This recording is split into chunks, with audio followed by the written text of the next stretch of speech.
So although our inside of our house is not put together yet, I thought I'd show you all some plants and outside stuff that was pretty much dead when we got here, but with a little water it's now starting to come back. So let's go ahead and look at some plants. If you take our house is up there. If you take immediate left, it's kind of like a cactus area. You can see that some of that prickly pear is not doing so well, but some of it's still alive and it's doing a little better than when we first got here. If you continue left, you can see something very pretty. Got some beaver tail that's starting to bloom. You got another beaver tail over here that has some buds and will bloom any day now. Continue walking in the cactus area. Some more prickly pear. Again, it's kind of dead in the middle, but some cactus on the outside is starting to come back. If you look behind this yucca plant, we have a little, I'm not sure what that kind of cactus is, but it's starting to bloom. I think it's like a old man cactus or something like that because of the spines that kind of look like a beard. But I'm not sure what the name of that one is. You'll notice that all this grassy stuff in this garden area is cheatgrass, which I've pulled some, but it's hard to get it all, and probably spray next fall to kill the seeds. This is our ocotillo, our one ocotillo in the yard, and it seems to be doing a lot better when we first got here. It's starting to green up. I don't know if that's because of us or because of the springtime, and that's usually when it greens up, but doing very well and very cool plant. Our big creosote bush, and then our sole Joshua tree in the front yard with a baby right next to it.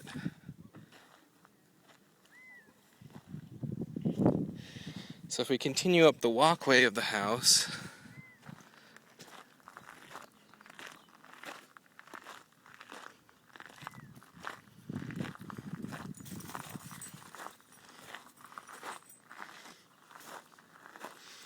we have some white oleander that was pretty much all brown when we first got here, and I've been pulling all the cheatgrass in between each of the bushes so that the water can actually get to the white oleanders.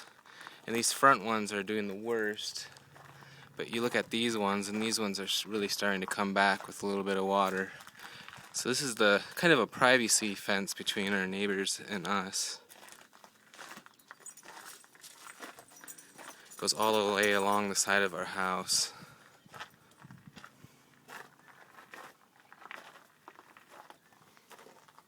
You can kind of see the side of our house. A little privacy fence of the white oleander. And I'm not sure what kind of tree this is, but it actually didn't look too bad when we first got here, but it's starting to get a little more leafy. It's like a crab apple of some sort. Oh, and that empty area right there was where our previous neighbor had a hot tub. So there's a water line and electrical line that actually goes to that area. So if you ever want to invest in a hot tub. This tree was basically just trunk when we first got here, so I'm not sure if it's the spring that brought out the leaves or the watering we've been doing, but it's got a little bit of foliage on it. And the one that actually did a little better, but I think is the same type, is that one right there. It was basically just twigs when we first got here too, and I think the water really helped that one out. So just to give you a little relation to where we are right now, that's our garage, there's a house, and there's a tree that's doing pretty well. And that's our one live pine tree. Our neighbor had 2 pine trees, but One of them did not make it, and one of them made it, and that's the big ass pine tree that made it. And some more conifers in the front. I'm not sure what kind of bushes those are. One of them doesn't seem to be doing too well. Turned kind of an orangish color. I don't know if I'm watering it too much or not enough, or if it's just sick. But there's our healthy pine tree, and there's our not so healthy pine tree. And our not so healthy pine tree, I've been cutting the branches off because it's dead as a tree can get, and it's starting to get brittle. This is a tree that had a branch hovering over the power line right there, and we called Edison to chop down the tree, and they came and just cut down the branch above the power line instead of the leaning dead tree itself. So that will be needed to be taken care of pretty soon, especially since we've gained winds up 50 miles per hour gusts. It's kind of, yeah, needs to get done. This tree looked really dead and actually had some dead twigs on it. This is right in our front again. I just went around the whole house. This is in our front. So there's the front of our house. Dead tree. And this tree looked really, really shabby when we got here, and it still kind of looks like it might not be doing too well. But today was the first time I noticed, if you look closely, there's some green leaves on it, so it's alive. And that's fairly recent, I think in the last week.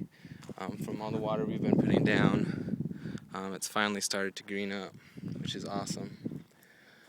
And so those are the main plants in our house. I just thought it was cool to kind of show you how the desert spring is coming to an end. I wanted to show you all the plants. Yeah, so there's the front gate. You see way in the back, there's some more yuccas, and there's not too many cactuses. Actually, there's some cholla way in the back, and I'll probably check later to see if those are blooming. But the chollas, I haven't really seen the chollas blooming this year, so that's kind of a 50-50. So yeah, and I think this big tree in the front is a Russian olive, from what I understand, and there's another one right there by a propane tank, and then not sure what this is, some type of evergreen tree. It's been green ever since we got here, so I don't think we'll have any issues with that one. Anyway, I just thought I'd show you all a little bit of our front and yard and how it's doing during the springtime. And yeah, so love you all and take care.